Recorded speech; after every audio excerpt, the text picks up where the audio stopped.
Our world is soaring toward 2012. Time is speeding up. Chaos is shifting into a new level, and we feel the pull to unlock the mysteries of the universe. Timeless spiritual wisdom offers the point of stability to navigate these times and to open our greatest potential. So sit back, relax, and enjoy the fun and knowledge of visionary best-selling authors Shri and Kira as they explore these mysteries and invite your higher love to come forward. And now, here are Shri and Kira. Namaste. I am wisdom teacher Shri Ramka. And I am Kira Ra, and welcome, beloved ones, to another power-packed episode of Higher Love Radio. Today, Shri and I are diving into gazing at mind-reading technology. Is this telepathy's evil twin? There's a part of me that's starting to think it is, and that's what we're going to talk about today. Absolutely. You know, for anyone who has developed their meditation, who has been on a spiritual path, there are certain gifts that come, and one of those gifts is a heightened intuition, the cultivation of a telepathic communication. Yes. And these kinds of things are truly available. They're not hoo-ha, weird and wild. They're actually scientific undertakings. Well, you know, Shri, they are scientific undertakings, yet there's that whole thing about, you know, a mother's intuition, or, you know, you'll always hear the one about the person who never had a psychic experience in their life, and right when somebody transitioned, they get visited by them in their bedroom, or they know... Or they wake up and they feel there, it, they know it. They get the phone call. Yeah. So we all have this beautiful psychic connection, and yes, that has been documented over and over again. And, you know, Shri, what I think is fascinating is where we are now. You know, I love where you are now is that no matter what you do, right, you know, go onto YouTube, Google, wherever, they're telling you, the computer is now telling you, anticipating your next move, you know? Now, in the most crude sense, if any of you do online shopping... Oh, I bet we do. You know, you go to one of the websites where you bought something, and when you come back, they remember what you purchased. Oh, yeah. And they have some suggested things that are similar. Exactly. You know, people who bought this also bought.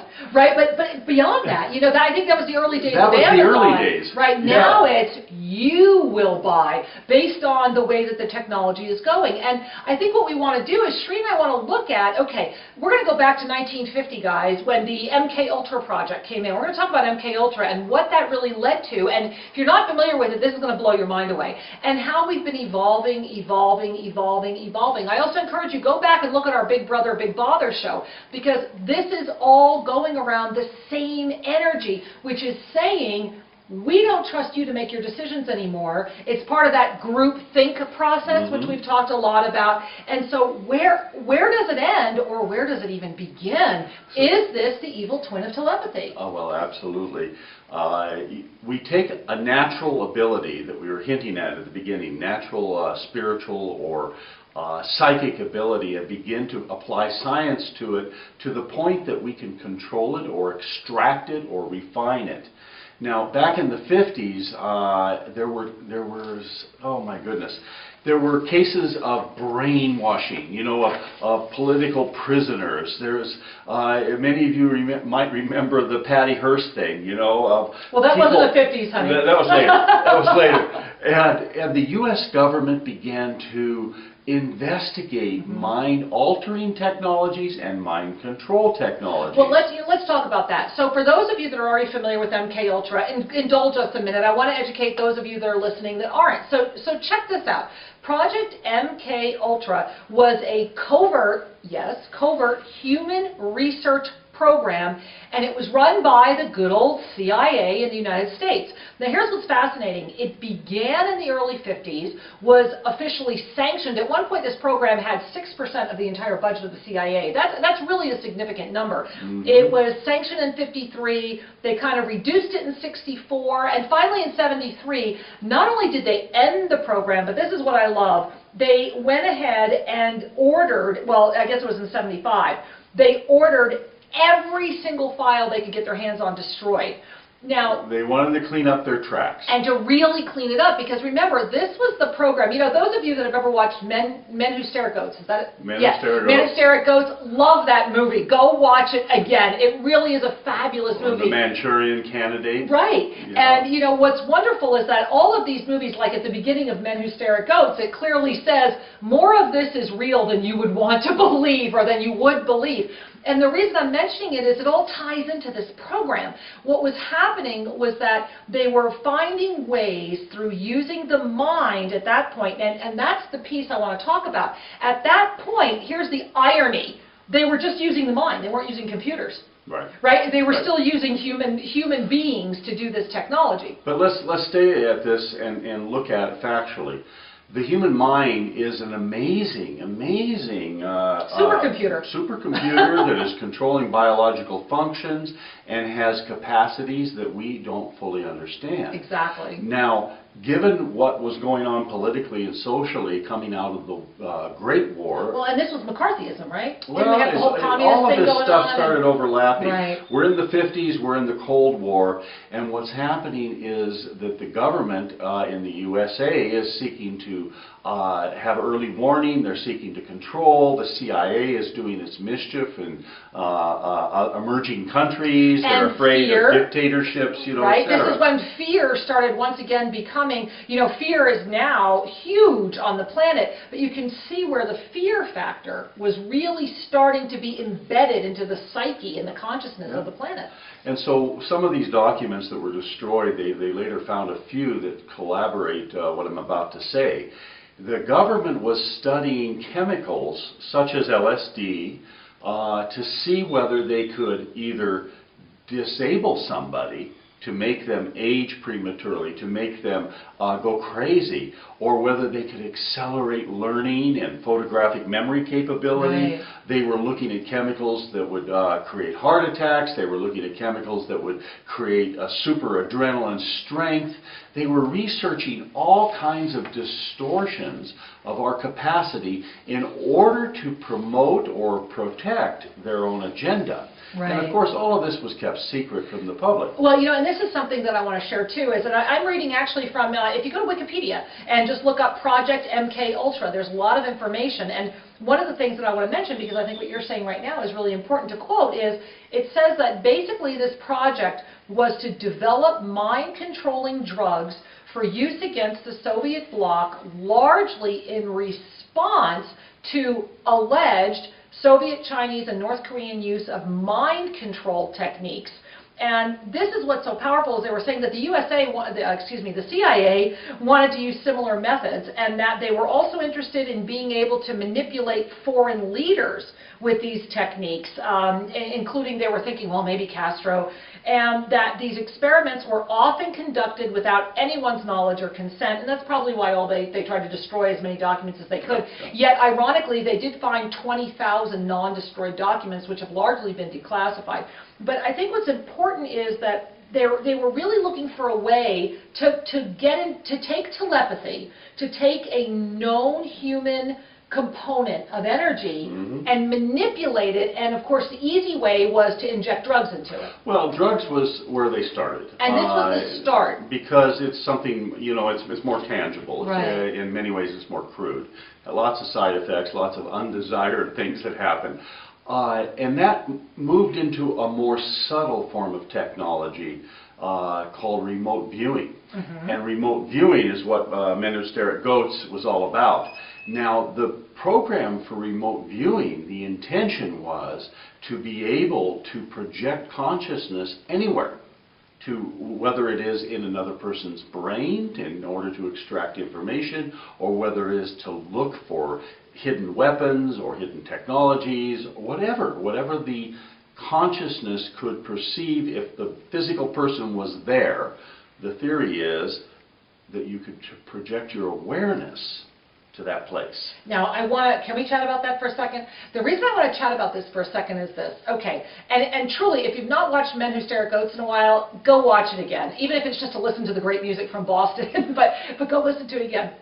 The thing that I think is important here, Sri, to talk about is that when we do things like remote viewing, we are then saying, I no longer respect your private thoughts. Right. And this opened up, and I want you guys to hang with me for a minute. For those of you that are going, whoa, whoa, whoa, I just took a course on remote viewing, I think it's the best thing since sliced bread. Hang with me for a minute. Open your mind for a minute. When we become spiritually mature, when we become spiritually awake, we are able to see everything, yet we intentionally do not. our spiritual discernment grows along with our maturity. And this point that we're making is going to be really powerful because we're going to bring it into the second half of the show when we talk about where we've come with this and where it's going. And so when you play, which is what they were doing, right? They were playing with remote viewing. There was this fascination. How far can we go? What can we do? To the point where they took it to, can I stop a goat's heart just by focusing on stopping a goat's heart? So imagine, you know, Shri and I have stopped doing the carnival circuit. I think we've talked about that in some other videos. And, you know, one of the things that really saddened me was one of the last shows, big shows that Shri and I did where we were featured at, there was a guy there who was teaching remote viewing so you can spy on your loved ones. Now, the reality is the level of consciousness that would teach you to view and spy on your loved ones, that would teach you to try and pick your stock picks or pick your numbers, is basically saying, I cannot be trusted with this power. And so that type of power becomes easily, what? Manipulated. Yeah. So when we start dealing with remote viewing projects, what we're really doing is opening up for the energy of telepathy to be manipulated. So let's get clear here on our languaging, because remote viewing involves more than telepathy. Exactly. And it is a gateway to a telepathic communion also. And you know, and I do want to interrupt Shri and just say that for those of you that would like to learn how to really clearly, lovingly be telepathic and in telepathic communication, Shri and I taught this entire thing. It's in our book, Sacred Union, The Journey Home. If you have our book, Sacred Union, The Journey Home, go into the appendix and all the instructions that were given to us are there. And over the years, I mean over the past 10 years, we have watched thousands of people really go into deep, loving telepathic communication. Right. And there's a lot that can be taught and shared about that. Here's the thing that I want you to kind of, at least for your good minds, to wrap around. Every human being has an auric field. Mm-hmm. The auric field is really you. Mm-hmm. It's really an energy, right? It's just an energy field. You might have seen the old leaf example, right, where they take the picture of the leaf, cut it in half, but the whole leaf's still photographed. Kirlian photography. And so that auric field is actually a non-physical cocoon that's sensory. It carries information about you, and it feels out into the environment. So one of the things that's wild and wonderful, and I remember studying this back whenever I studied it, yesterday, honey, yesterday. It was only a day ago, was that your vision is not limited to the retina and the lens. Your vision incorporates the sensations you get from your aura. Mm-hmm. So even people who have very poor technical vision with their eyes can sense and feel things that would take normally a better, more acute sense of vision. Now the reason I'm sharing this with you is consider for a moment that this elastic field, our aura, can sense, feel, and know things. It's actually, if you've ever gone swimming and you dive under, you begin to feel where the bottom is, you begin to feel where the wall is. It's so we can project our aura to another location. Mm-hmm. We can actually project our sensory capacity outward. That's a fact. Mm-hmm. And so I offer that to those of you that want a little bit of a mental picture. Well, how does this stuff happen? That's one of the ways. There's another. And we're going to talk about all of those in the second half of the show, including how have we gone from harnessing the gift of the human experience with this beautiful spiritual energy. How have we taken that, allowed it to be manipulated, and where are we going with it? Some stunning revelations. Stay with us. We're going to be right back. Namaste, beloved one. This is Kira Ra, and I am inviting you to take a journey of the soul in the land of the heart. Imagine your life free from chaos and filled with creative clarity. Imagine waking up each day in your private lakefront casita, greeted by brilliant sun, flowers, and birds. It is here that you will effortlessly resurrect your divine blueprint in pristine energy. Yes, I am inviting you to join us for a personal resurrection vacation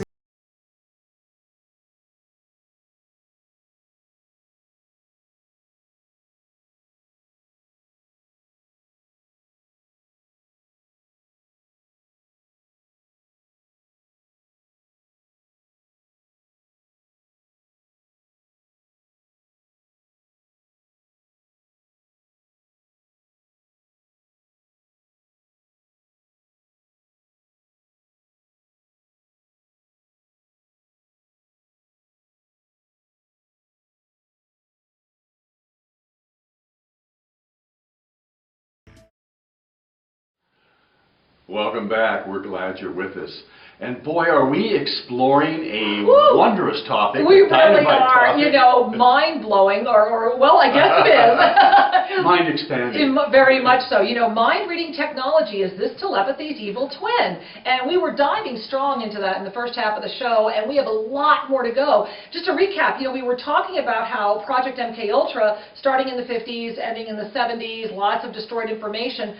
While its intent was certainly very manipulative, and it did open up a stream of manipulation energy, it was only using people. I mean, they were enhancing, they were looking for drugs, they were looking for a serum, you know, it was like the truth serum, the ultimate truth serum. But it was using people. It was harnessing the natural clairvoyant sense that does exist in every being. And there's a couple of implications that are very important to consider. Yes. So I want to drop back into the topic of remote viewing just for another minute. Uh-oh. Because remote viewing was really studied intensely by the military. Yes.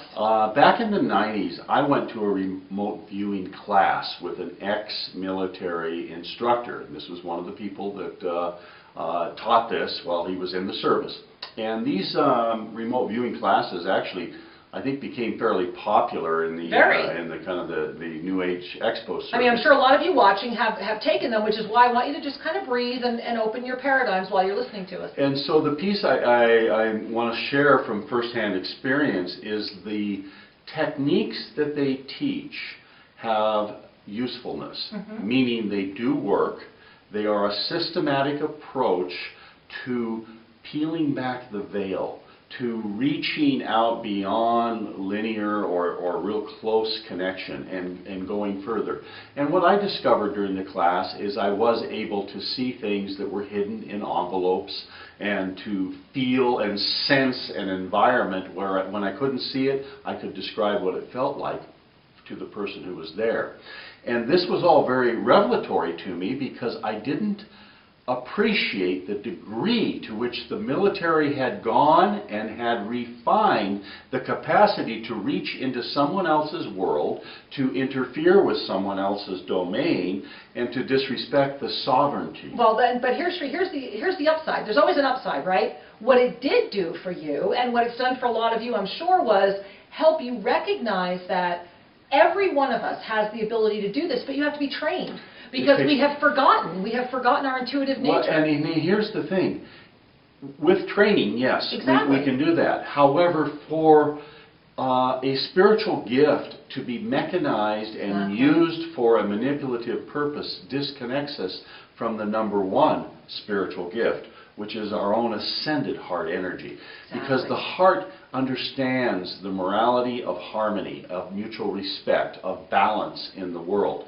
And if we aren't also cultivating our hearts, then these tools are easily misused and manipulated. And they have been. And that's the point, is that what started out, and certainly there was a lot more going on. We're not just blaming the U.S., we're not blaming anybody. We're sharing that there was a pervasive energy, a window that opened in the early 1950s that in the U.S. was known as Project MKUltra, and it was all over the world. Remember, they were responding to other alleged programs.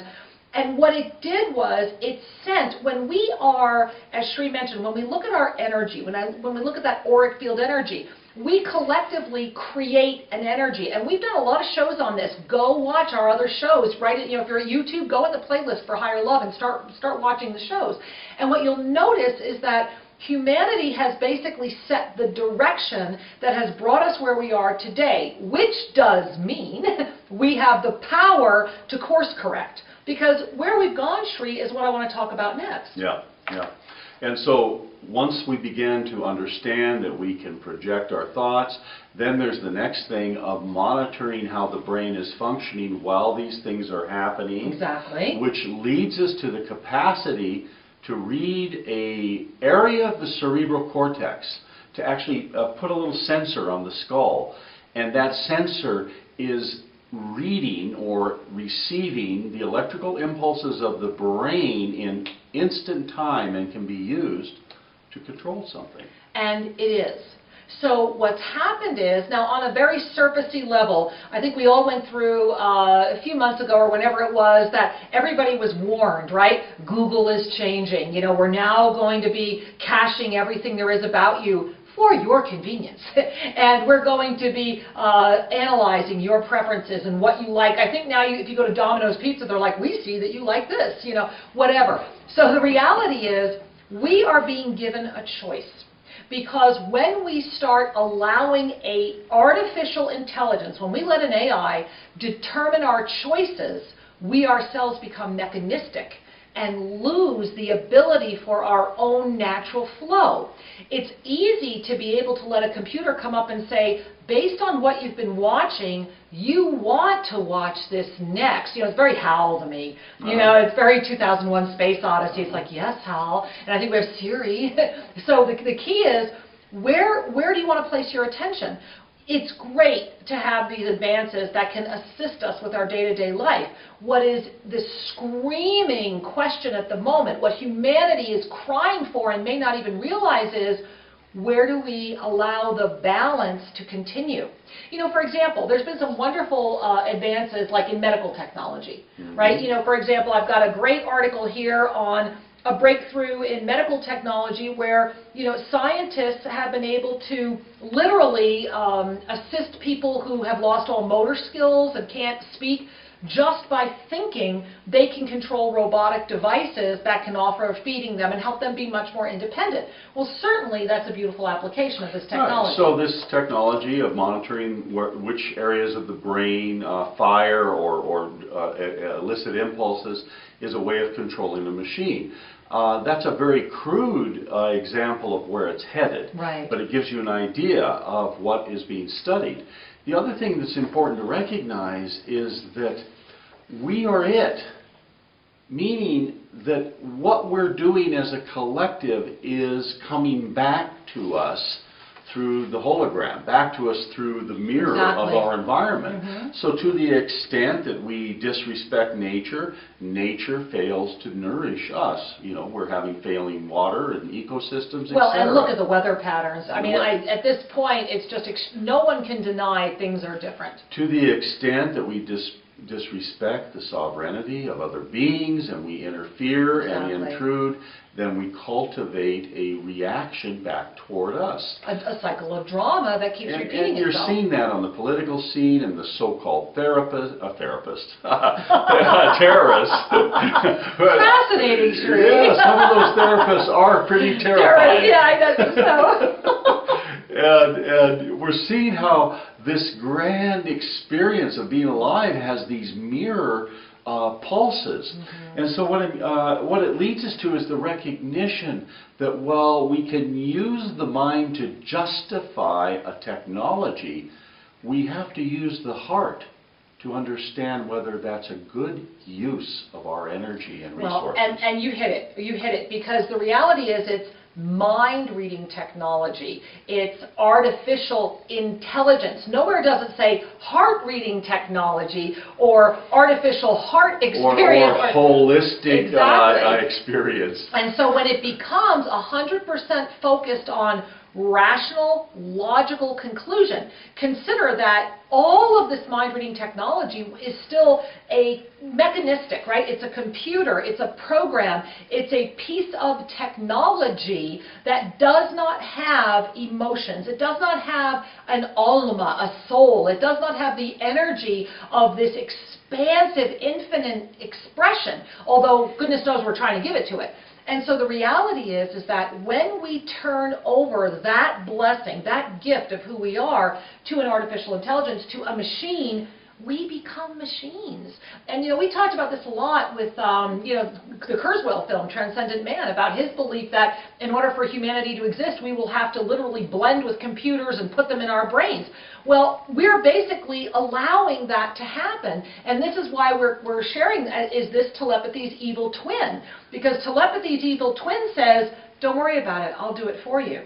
And in a society that wants their food faster, their world faster, that everything has gotten faster, a lot of people, it's really quite easy and comfortable to just say, oh yes, computer, that is my next decision. Do you see the drone effect that starts happening? Yes, I do want to watch this video. Yes, I do want to eat this piece of whatever. Yes, I do want to buy this purchase. When we start agreeing with the artificial intelligence, then we have turned over our intelligence and lost our heart. Powerful, powerful moment at hand for humanity. And what that does is it creates a new form of disconnect. Exactly. Because we are an organic construct that is an amazing, amazing vehicle of expression and interaction. And when we begin to rarefy on just one level only, we've disconnected from the totality of the capacity of our expansion, the capacity of our joy. We really have. And you know, Sri, I want to share, because what's happened is, and here's where it's going, and I put this one in really big so maybe you guys can see it. Mind weapons. Neuroscience advances could let soldiers fly drones with their thoughts. This just came out this month. This is a fresh article founded on the Huffington Post. How powerful is that? And the article basically goes on to say that, you know, fast-moving advances in neuroscience mean that pilotless attack planes controlled by an operator's thoughts may be reality in the, quote, not too distant future. Well, let's look at where drones are right now. Yeah. Because right now you have soldiers sitting in front of a screen that looks like the control panel of an aircraft, meaning it has an artificial horizon, it has an altimeter, it has the fuel and engine controls, and they've got a joystick, and then there's an artificial It's view. a game. You know, it's just a game. They have cameras and Right. things. So here we are, this soldier, this airman, can fly the drone in the comfort of a house. While drinking a cappuccino. While drinking a cappuccino and eating popcorn, maybe, I don't know. And destroy how many people's lives? And is carrying a destructive force into another area while being completely disconnected from the true impact and true responsibility for that action. And what that feels like and what that looks like. And you know, beloved ones, this is why we are doing the show, is to implore you, to invite you to recognize that we as humanity have let all of this come forward. Yes, there is a place where it can serve. Yes, there is a place where it can be new and amazing.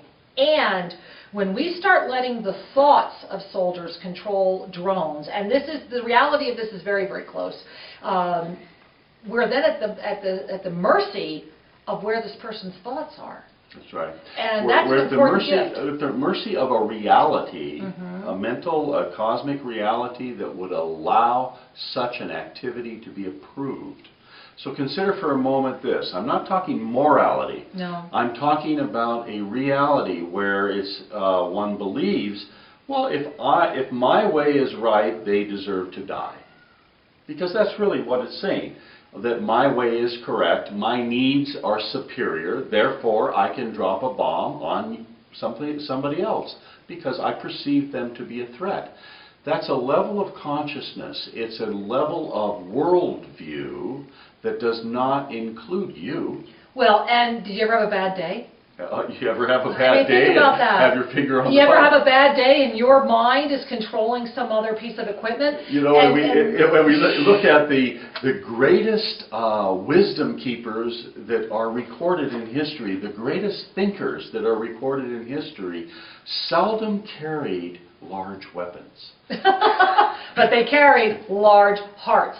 And you know, as we start bringing this show to closure for today, the first thing Sri and I want to share with you is we are not intending to scare you in any way. We are intending to invite you to stand up and make a choice, to recognize, hey, this stuff is real. This, well, as real as this whole illusion is, but this stuff is happening in our co-creative world right now. And even if you're sitting in your living room, it will affect you. And so you have the power right now. You have the power to say, okay, I make my choices based on my heart unified with my mind and the assistance of technology, not the other way around. So where do you want to be and how do you want to be? Because the world is changing and technology is offering both the blessing and the curse of the disconnect. as we began today talking about the two sides of the coin, telepathy and mind control, everything here on Earth has a dual aspect. And what you choose to energize indeed controls the quality of experience that you're going to have. Be mindful. Remember that you're not just a brain and you're not just a heart. The two must interact together to create what we call wisdom. And until we have the gift of sharing sacred time with you again, beloved one, may you smile, take in a deep breath, and know that all is truly well. Namaste. Thank you for joining us today for 2012 Higher Love. Remember that you can find out more about Sri and Kira by going to SriandKira.com. That's SriandKira.com.